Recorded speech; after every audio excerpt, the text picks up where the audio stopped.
इस वर्ष 6 फरवरी 2024 को छठ तिला एकादशी मनाई जा रही है।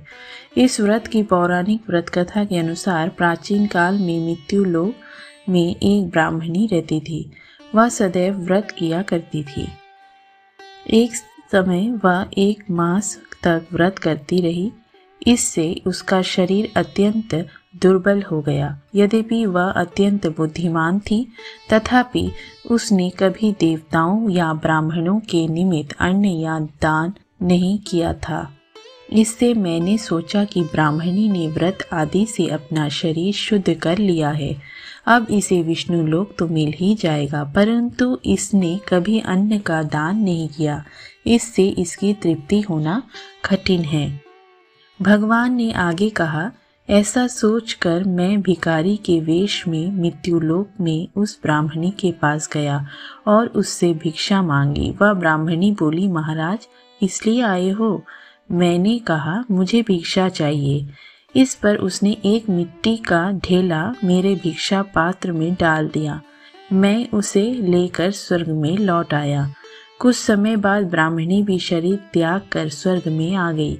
उस ब्राह्मणी को मिट्टी का दान करने से स्वर्ग में सुंदर महल मिला, परंतु उसने अपने घर को अन्नादि सब सामग्रियों से शून्य पाया। घबरा कर वह मेरे पास आई और कहने लगी कि मैंने अनेक व्रत आदि से आपकी पूजा की है, परंतु फिर भी मेरा घर अन्न आदि सब वस्तुओं से शून्य है। इसका क्या कारण है?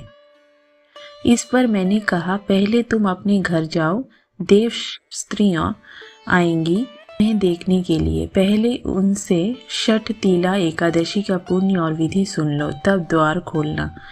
मेरे ऐसे वचन सुनकर वह अपने घर गई। जब देव स्त्रियां आई और द्वार खोलने को कहा तो ब्राह्मणी बोली, आप मुझे देखने आई हैं तो छठ तिला एकादशी का महत्व मुझे कहो। उनमें से एक देव स्त्री कहने लगी कि मैं कहती हूँ। जब ब्राह्मणी ने छठ तिला एकादशी का महत्व सुना तब द्वार खोल दिया। देवगणनाओं ने उसको देखा कि ना तो वह गांधारवी है और ना ही असुरी है, वरन पहले जैसी मानुषी है। उस ब्राह्मणी ने उनके कथन अनुसार छठ तिला एकादशी का व्रत किया।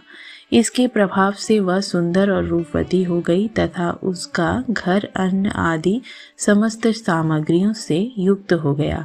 इस तरह इस व्रत से दुर्भाग्य, दरिद्रता तथा अनेक प्रकार के कष्ट दूर होकर मोक्ष की प्राप्ति होती है। अंततः मनुष्य को मूर्खता का त्याग करके छठ तिला एकादशी का व्रत और लोभ ना करके तिल आदि का दान करना चाहिए।